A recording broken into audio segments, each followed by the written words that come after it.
nothing to be concerned about. It's just part of life. I'm already getting everything bagel all over the couch. Had a good cry last night, and I just feel like it's sort of lingering into the morning. Don't you hate when that happens?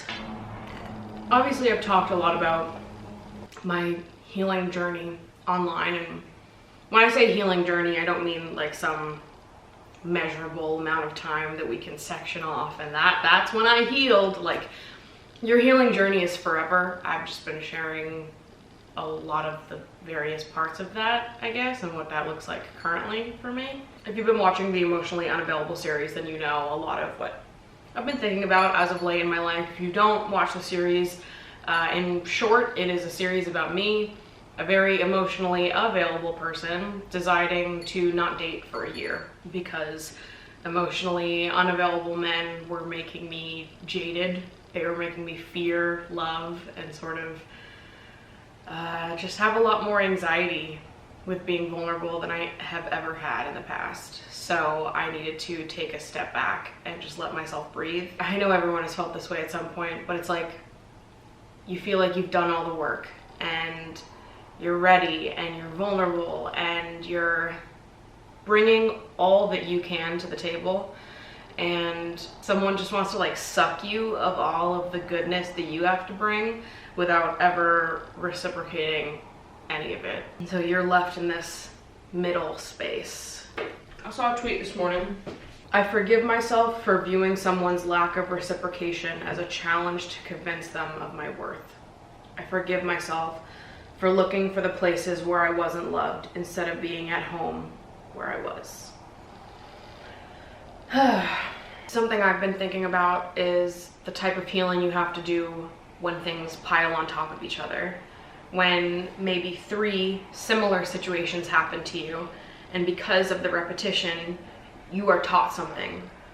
And maybe you subconsciously start to believe something about yourself, about your worthiness, about your ability to be loved. You don't even realize that that feeling is there until one day it pops up and you're like, oh wow, I didn't know that I felt that way. I didn't know that I feared that. And it's because things just pile on top of each other and get beaten into you over time. And healing from those types of things feels really painful. That's sort of where I'm at right now. It's not necessarily a bad kind of sad, it's just the sad that comes with healing, and that's that. But I'm gonna have a good day. I'm gonna take myself on a date, and we're gonna celebrate the beginning of fall. Good things are coming, baby. Before I go, I just wanna make sure that I have my menstrual cup with me. So I talked about in my last vlog earlier in September that I started using a menstrual cup over the summer because my periods had gotten a lot heavier, which was fucking amazing because I had just said that my periods were light magically, and then all of a sudden they were heavy again. Well, you'll be happy to know that after I posted my last video, I had a period that was light and lasted for 4 days. When I had just had a 3-week period before that was super heavy the whole time. So, don't know what's going on with my body. I don't need anyone to diagnose me in the comments. I literally text my gynecologist. So, but I am supposed to get my period today, so I'm gonna take my menstrual cup with me to the museum. I love the little to-go packaging on this. Look at that. This specific menstrual cup is the Ziggy cup by Intimina, which is the sponsor of today's video. You guys might be familiar with Intimina. They make a range of different types of menstrual cups. And before trying the Intimina Ziggy cup, I had never tried a menstrual cup before. I was the type of person who felt like it was 1, gonna be too hard, and 2, gonna be too messy. But then this summer, I started getting heavy periods again for the first time in the last few years, and I'm tired of wearing tampons. I'll be honest, had a little bit of a traumatic experience with a tampon earlier this summer. It did get stuck inside me. I had to get it removed. It was not so fun, so I was inclined to try out a menstrual cup after that incident. I didn't mention that in the first video where I talked about menstrual cups because honestly, at the time, I was still feeling a little uncomfortable about that situation.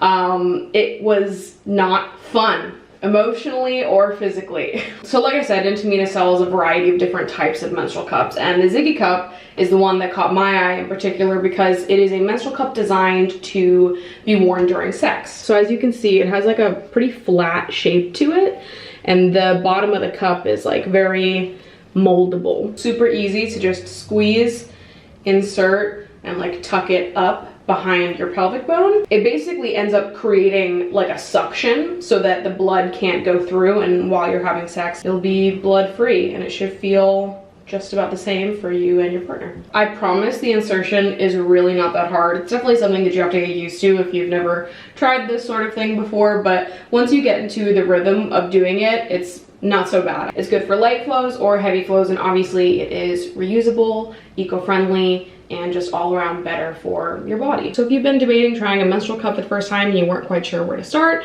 I think the Ziggy cup is an absolutely fantastic option for you guys. I'm gonna leave all of the links and info on this product in the description down below, and thank you again to Intimina for sponsoring today's video.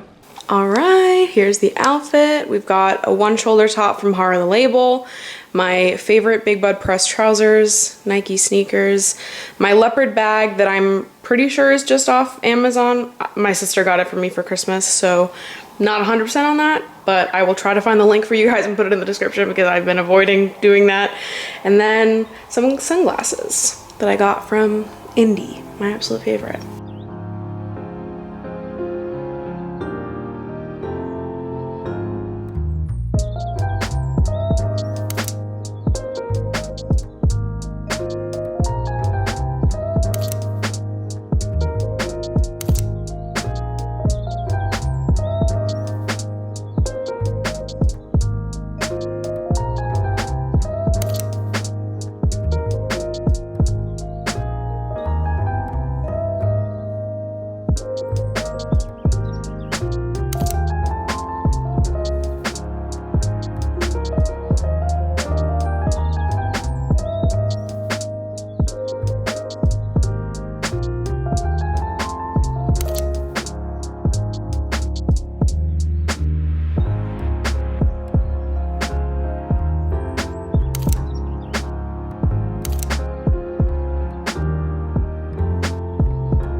I was in desperate need of some quality alone time.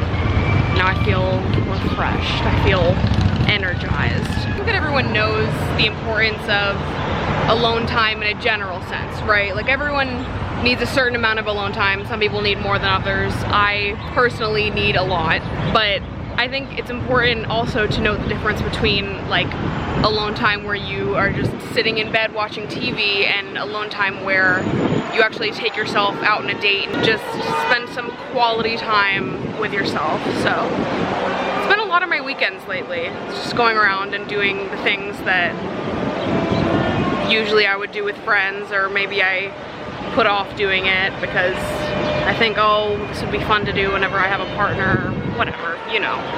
The things we tell ourselves to put off doing what we actually want to do. And lately I've just been every weekend doing things by myself, spending a lot of time alone doing things that I think are fun without having to ask anyone else to go with me, and it's been really special.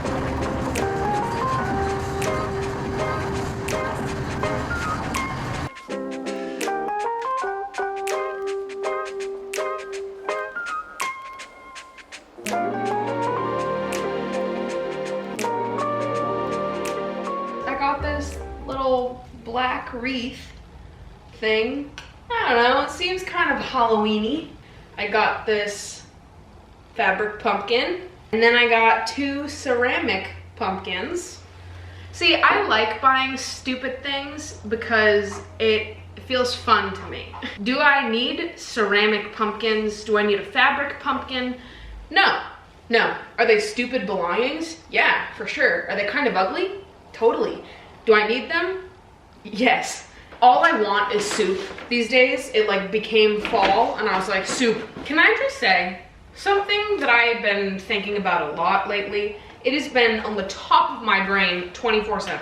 I don't know if it's just in New York that they're becoming popular. I'm pretty sure there's an app literally called 1520, and it's a grocery delivery service that promises your groceries in 15 to 20 minutes. Now, I don't know what kind of person forgets groceries so hardcore to the point where you would need them in 15 to 20 minutes, but I want to understand how these apps work, because to me, I hear that concept and it's like, okay, it sounds enticing, doesn't it? It sounds very interesting. However, what are these fucking poor grocery shoppers doing? I'm picturing all of these shoppers like just sprinting through the aisles of these stores, just throwing shit into their baskets, trying to leave on time. Because how can you do it in 15 to 20 minutes and travel to the apartment and drop it off? It seems unrealistic. It seems mean. It feels a little aggressive. Like maybe speed isn't necessary with grocery shopping. Maybe we can give it an hour. Oh, also I bought myself flowers. Because if someone else won't do it, I fucking will, baby.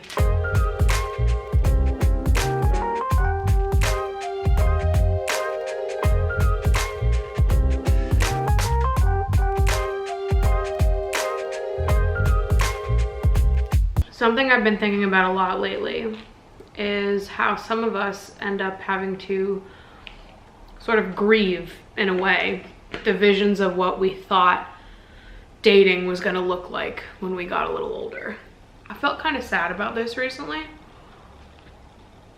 and I feel weird even talking about it online because it's something that I feel like I don't always know how I feel about, and I don't always know how to unpack how I feel about it or say things in a meaningful way. But I feel like I've been seeing more and more other people talk about it online, and it makes me feel really good. I saw a TikTok earlier this week that was talking about like how it can kind of fuck with you mentally if you grow up being someone who's never shown any type of romantic attention and desire, especially because a lot of the time, if you are someone who was not shown attention and affection in middle and high school, your first introduction to that world comes during college or after college, and it's usually sexual attention. And so you skip right over the innocent affection, innocent desire, and it has an impact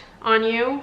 And I have been reflecting a lot on what that impact has been on me specifically. I remember feeling this way in college, but like I would meet someone, make a new friend, and we'd eventually talk about dating and relationships, and they'd be like, oh, like I had a boyfriend in high school, but it doesn't count. And in my head, I would always be like, no, it counts. Like, do you have any idea what it's like to have never been shown any type of affection growing up? To have never had anyone have a crush on you or ask you out? To have never had anyone to flirt with? To never have been asked to a school dance or a prom by anyone? To have, like, not even in a minor way, not even in like a dorky way, like in nothing, not even one thing. But what I found is like a lot of the reason why I'm still impacted by that is because when I did moved to New York and I went to college and I started getting attention, it was always strictly sexual. And it fucks with your head, and it makes you think that like there's something wrong with you. See, I can't even talk about this without getting a little choked up. You know, when you're younger, you have all these, I'm sorry, I don't want to cry about this. It's so stupid. Not to fucking brush off my emotions or anything. I know I shouldn't do that either, but it's just like, it's not, I know that it's not worth me getting upset over. You know, you grow up, you're young, and you dream about what dating is gonna look like. Maybe you dream about being asked to the prom, and then it doesn't happen, and that's fine, and you get over that, but you say to yourself, you know, like, things are gonna be so different once I leave this town. Once I get out of here, I just gotta go somewhere else. And then you go somewhere else, and you get attention, but this kind of attention is like not really the kind that you wanted. It just gets me whenever I think about it too much, where I'm like, I always dreamt of so much more. I thought that I was gonna get older and that I was gonna meet people who are gonna write me love notes and really try to impress me and leave me voicemails and bring me flowers and plan extravagant dates, and I always hoped that I would meet someone that would do that for me, because all I ever want to do is do that for other people. Yeah, it's just hard to like sort of grieve that loss as it's happening, and to look back at like the life you thought that you would be living at this time, like what my 16-year-old self thought dating in my 20s would be like versus what it's actually like, and how much it sucks sometimes. And like, comparison is the thief of joy, bitch. I never care about this shit until I start comparing myself to other people. And then my brain starts going, oh my God, is there something wrong with me? Like, how come I've never been shown gentle, innocent affection before? How come no one's ever... It's hard not to compare yourself to other people who like always have attention and are always in relationships, because it's... And I know that it's stupid, because my path and my journey and what I'm meant for and who I'm meant for is not the same as the people I'm comparing myself to. We live totally different lives, and like, there's no use comparing someone else's life to mine. We also have totally different sets of standards and what we're looking for. If what we're looking for is in the same vicinity as where we are, if the people that we're interested in are also looking for something serious at the same time. Like, there's so many fucking factors. Half the people that I'm envious of and that I look at and I'm like, God, I wish I was you, like, they're not even fucking happy with each other. Like, they don't have the relationship that I'm dreaming up inside my head. Most people don't. The thing is that I am so aware that like everyone's path and journey is gonna look different, and I'm very obviously looking for something specific, and I'm not willing to settle or budge in that at all. So naturally, I am going to be alone more often than not. And I would rather be alone than with someone who I am not totally in love with. I would rather preserve my peace, focus on myself, do my own thing, than stay in relationships with people that I only half like, just to avoid being alone, just to say that you're in a relationship. I don't want that.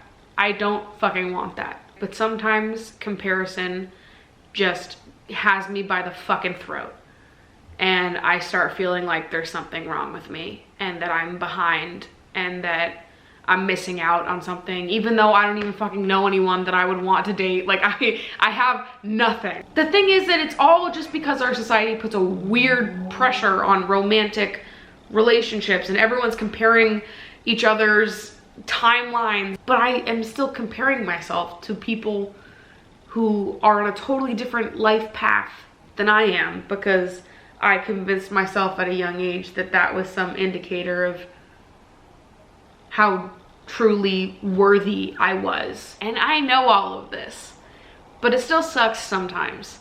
It sucks to look back at the things you dreamt of when you were younger, being in my head like, oh, well, it doesn't even matter, because when you're a little older, when you're in your 20s, and you're living this awesome life in New York City and you have your own apartment, life is gonna be so different. And the thing is that I have that dream life. The life that I thought that I was gonna have at 16, I have it. I have accomplished so much. I have done so much. My life is wonderful. I just don't have a boyfriend. And that's so fucking lame that that would impact me in any way. Like, I hate it, right? Part of my brain hates it so much, is so mad about it. Like, knock it off. It doesn't even matter, all right? You have so much. Your life is so full. Why are you upset about this? But then I'm like, you know, I always envisioned all of these milestones and exciting moments. I always envisioned someone there. It's not even just the fact that the things that I dreamt of are not here. It's that what has replaced them is so fucking awful. Dating is miserable. Anyways, just been grieving the visions of what I thought dating would look like as a teenager and trying not to compare my path and my journey to anyone else's, because literally none of it is the same. Everyone's is completely goddamn different. My day-to-day life is different. The pool of people I've met is different. What I'm looking for is different. Like, why am I comparing myself to people? And more importantly, why am I comparing myself to people that I know nothing about? That I don't have any of the information on the ins and outs of their relationship, and if it even is something that I would be envying if I knew it. Like, I need to remember that the person that is meant for me, the person that is right for me, I will meet them at the right time and not a second sooner. I don't chase, I attract, baby. What's meant for me will find me. And I know this, and I trust in this, and all I can do is be open and vulnerable and put myself out there and give it my best shot. And what other people do or don't do is, quite frankly, none of my fucking business. So I guess what I'm saying is that there is a time and place to feel sad, to feel my emotions, because I do feel like I have lost something in a way. There's a time and place to feel those emotions and to honor them, because a lot of us feel this way. I would argue the majority of us feel this way. But there has to be a line that you draw whenever you start to get nasty with yourself and you start thinking things like, oh, there's something wrong with me. Whenever you start going down that path and you start comparing yourself to other people, that's when you have to draw the line and say, okay, let me take a step back here. Their life is not my life. Their journey is not my journey. And it is just unfair to compare my experiences to someone else's, knowing that we've been given different menus to choose from. That's been on my mind recently. I've just been feeling a little sad. Longing for something that I dreamt of many a year ago. Feeling sad that my experiences have gone a certain way. And all the while understanding that it's okay to feel sad and to feel whatever emotion I have to feel without crossing the line into comparison and blaming myself for not living a life that's not even available to me at the moment. Someday, someone's gonna check all my goddamn boxes and it's gonna be great.